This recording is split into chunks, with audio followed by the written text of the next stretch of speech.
Hello students, आज की class में हम लोग बीजगणितीय व्यंजकों के गुणनखंड को देखेंगे, यानी फैक्टरिंग ऑफ ए पॉलिनोमियल।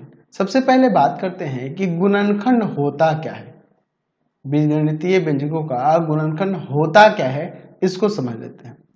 अच्छा, मान लीजिए मैं यहाँ पर दो बीजगणितीय व्यंजक लेता हूँ। एक लेता हूँ x+2 और मैं एक लेता हूँ x+5, और इन दोनों में मैं गुना कर देता हूं। तो x के साथ गुना कर देता हूं x+5 को, फिर +2 के साथ गुना करता हूं x+5 को। तो यहाँ पे आ जाएगा x² प्लस का 5x प्लस का 2x प्लस का 10, यानी फाइनली हमें यहाँ पे जो व्यंजक प्राप्त होगा x² प्लस का 7x प्लस 10। तो हमने इन दो बीजगणितीय व्यंजकों में गुना किया और गुना करके हमने x² प्लस 7x प्लस 10 प्राप्त किया। तो ये जो परिणामी व्यंजक प्राप्त हुआ, यह क्या होता है, इन दोनों बीजगणितीय व्यंजकों का क्या हुआ, गुणन प्राप्त हुआ। ये आपका गुणन प्राप्त हुआ। और इस गुणन को प्राप्त करने के लिए ये दो हमने बीजगणितीय व्यंजक लिए थे। तो इनमें से अगर हम लोग कहें तो यहां से कह सकते हैं कि ये जो गुणन प्राप्त हुआ है, इस गुणन का x+2 और x+5, ये दोनों क्या है जी, गुणनखंड है। ये दोनों क्या कहलाएंगे, गुणनखंड कहलाएंगे। ठीक है, क्योंकि इसका ये फैक्टर है। इसका मतलब यह हुआ कि अगर आप x+2 = 0 करें और यहाँ से x बराबर -2 कर ले और -2 इस बहुपद में रखेंगे, इस गुणन में रखेंगे, तो इसका मान 0 कर देगा। तो 0 कर देगा, इसका मतलब ये इसका गुणनखंड हुआ ना जी। तो ये x+2 भी और x+5 भी इसका गुणनखंड है। अर्थात हम लोग यहाँ पे लिख सकते हैं कि x+2 तथा x+5, x+2 तथा x+5 बहुपद x² प्लस 7x प्लस 10 के गुणनखंड है। गुणनखंड है, आप नीचे यहाँ लिख सकते हैं, गुणनखंड है, गुणनखंड है। ठीक है, तो हम लोग बात करेंगे कि जब आपका ये एक बीजगणितीय व्यंजक कुछ इस प्रकार से दिया होगा, तो उसका हम लोग यह गुणनखंड कैसे प्राप्त करेंगे, है ना जी। और इसी को प्राप्त करने की जो विधि होती है वह फैक्टराइजेशन कहलाती है। ठीक है, गुणनखंड ज्ञात करने की विधि क्या कहलाती है, फैक्टराइजेशन कहलाती है। हम लोग वहाँ अलजेब्रिक मेथड्स का यूज करके उसका गुणनखंड ज्ञात करते हैं। तो उसकी अलग अलग विधियां हैं, फैक्टराइज करने की अलग अलग विधियां हैं। उन विधियों में से आज हम लोग एक विधि के बारे में बात करने वाले हैं। तो पहले मैं इस गुणनखंड को परिभाषित कर देता हूँ कि गुणनखंड होता क्या है। लिख सकते हैं कि जब दो या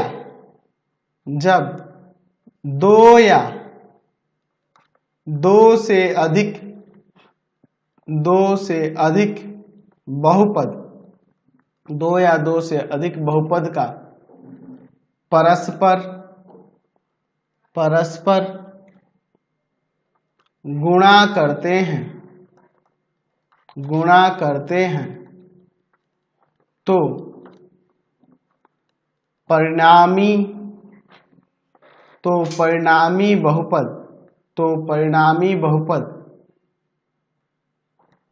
व्यंजक जो प्राप्त होता है, परिणामी बहुपद व्यंजक,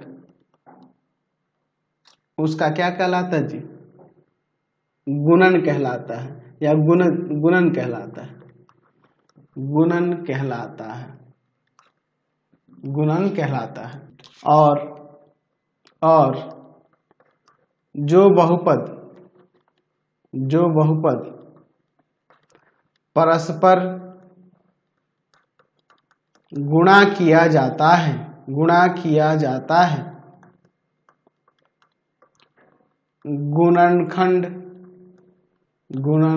कहलाता है, या गुणनखंड कहलाते हैं। एक से अधिक ना होता है, गुणनखंड कहलाते हैं। यानी कि ये दोनों जो होगा, ये दोनों गुणनखंड कहलाएंगे इसके। समझ गए। चलिए अब हम लोग एक गुणनखंड ज्ञात करने की विधि को देखते हैं, जिसे हम लोग कहते हैं उभयनिष्ठ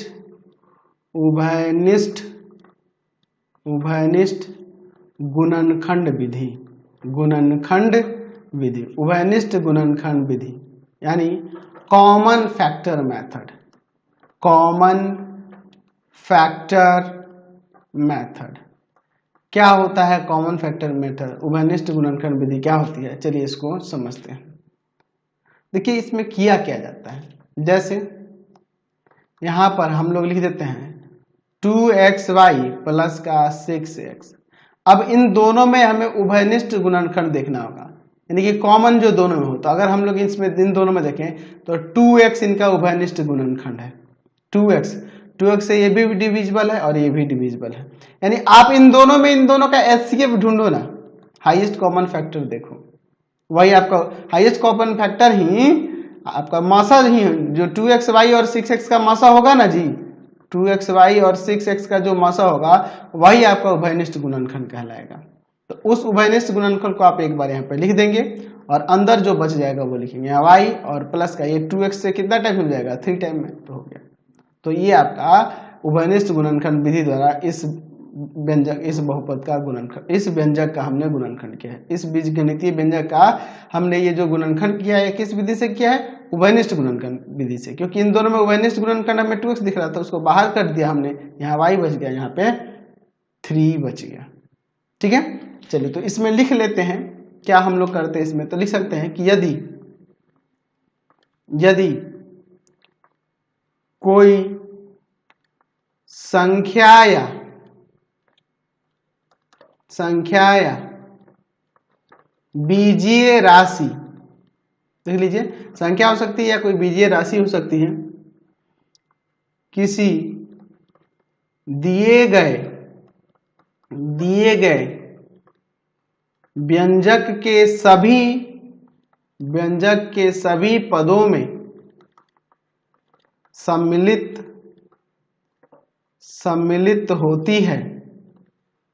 जैसे कि हम लोग इसमें देखें 2x इसमें भी है और इसमें भी है, वह संख्या या बीजीय राशि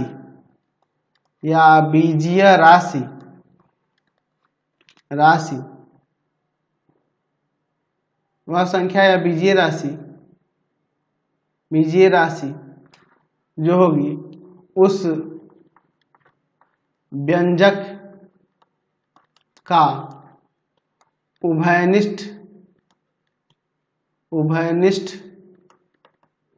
गुणनखंड कहलाती है। देखिए संख्या या बीजीय राशि यानी दोनों भी हो सकता है, संख्या भी हो सकता है, बीजीय राशि भी हो सकता है, या दोनों भी हो सकता है, वो क्या कहलाती है, उभयनिष्ठ गुणनखंड कहलाती है।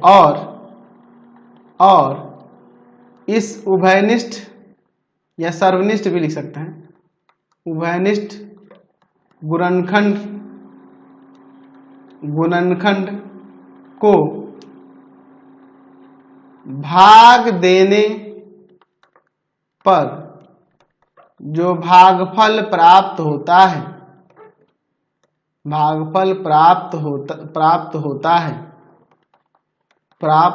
है वह उस व्यंजक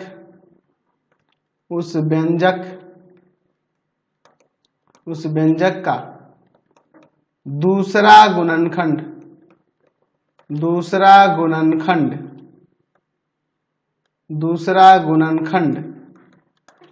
कहलाता है। यानी कि देखो हम लोग यहाँ y+3 जो देख रहे हैं इसका दूसरा गुणनखंड कहलाएगा और ये 2x जो है एक और पहला गुणनखंड कहलाएगा। बात को समझे ना जी, आप इस 2x से ये जो 2x देख रहे हैं उभयनिष्ठ गुणनखंड जो देख रहे हैं, अगर इसमें भाग किया जाएगा इसमें, तो इसमें भाग करने पे y+3 ना बचेगा। 2x अगर इस बीजीय व्यंजक में भाग करेंगे तो हमें y+3 ना बचेगा जी, और ये y+3 क्या होगा, दूसरा गुणनखंड कहलाएगा इस दिए हुए बीजीय व्यंजक का। क्लियर हो गया। तो चलिए हम लोग देख लेते हैं कि उभयनिष्ठ गुणनखंड विधि द्वारा किस तरह से क्वेश्चन को इसमें बनाते हैं। एक दो क्वेश्चन देख लेते हैं। चलिए जैसे मैं यहाँ पे ले लेता हूँ 2x² प्लस का 8xy, तो इन दोनों में से दो के टेबल में है, दोनों में x है और दोनों में y है। देखो x² है, यहाँ x है, तो x को ही सिर्फ लेंगे, x² को नहीं, क्योंकि यहाँ पे x² नहीं लेते हैं तो यहाँ पे नहीं मिलेगा, यहाँ पे है सिर्फ, तो यहाँ पे एक x बच जाएगा और यहाँ पे 2 4 जा 8, यही ना बचेगा, ये आपका आंसर हो गया।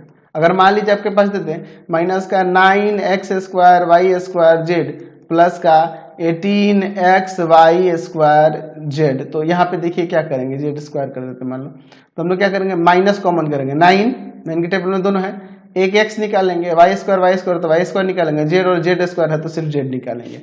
यहाँ पे x एक बच जाएगा, y स्क्वायर तो निकल चुका है, z भी निकल चुका है, माइनस कॉमन हुआ तो साइन चेंज कर देंगे। यहाँ पे कितना 2 टाइम्स में एक x निकल गया है, y स्क्वायर निकल गया, एक z निकला तो एक z बच जाएगा। तो इस तरह से इसका उभयनिष्ठ गुणनखंड हम लोग बाहर निकाल लिए और जो बच गया अंदर उसको हमने लिख दिया।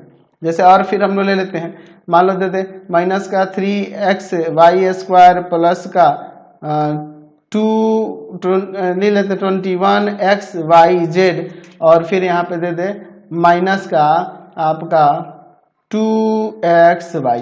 तो अब यहाँ पे इन तीनों में देखना होगा। तो देखो यहाँ अगर ये 3 के टेबल में दोनों है तो ये तो 3 के टेबल में नहीं ना जा रहा, तो उसको छोड़ देंगे, हम लोग सिर्फ माइनस लेंगे, एक x ले लेंगे और एक y ले लेंगे, जो इन सब में होना चाहिए उसी को हम लोग बाहर निकालते हैं। इन दोनों में था 3 लेकिन इसमें नहीं है कि नहीं, तो इसलिए हम लोग 3 को कॉमन नहीं किया। तो यहाँ पे बच जाएगा 3, एक y बच जाएगा, साइन चेंज होगा क्योंकि बाहर माइनस कॉमन हुआ है। 21 x निकला, y निकला, सिर्फ z बच जाएगा, फिर यहाँ साइन चेंज होगा, प्लस 2 बच गया, x और y निकल चुका है। तो ये इस तरह से इसका गुणनखंड, तो इस तरह से आसानी से आप गुणनखंड कर सकते हैं उभयनिष्ठ गुणनखंड विधि द्वारा। तो आसान है। अगले एक्सरसाइज में इसी टाइप के क्वेश्चन दिए हैं, आपको हमारे 3 चैनलों को सब्सक्राइब कर लेना होगा। पहला है pathfinder classes Chhapra, pathfinder classes Chhapra. दूसरा आपके पास भारती भवन रविकांत सर, भारती भवन रविकांत सर, रविकांत सर। और तीसरा चैनल है Ravikant sir, Ravikant sir RD Sharma solution, RD Sharma solution. तीनों चैनल को सब्सक्राइब कर लेंगे। इससे रिलेटेड वीडियो के लिए सीधे डिस्क्रिप्शन में जाएंगे, इससे रिलेटेड नोट्स के लिए गूगल पे जाकर सर्च करेंगे www.ravikantsir.in और यहाँ जाकर आप सभी क्लासेस के नोट्स उनके पीडीएफ को डाउनलोड कर सकते हैं, पढ़ सकते हैं। इंस्टाग्राम और फेसबुक पे जाके पाथफाइंडर क्लासेस छपरा को लाइक एंड फॉलो करना नहीं भूलेंगे। Thanks for watching the video. Comment करके जरूर बताते रहें कि हमारे चैनल्स के वीडियोज आप सभी को कैसे लगते हैं।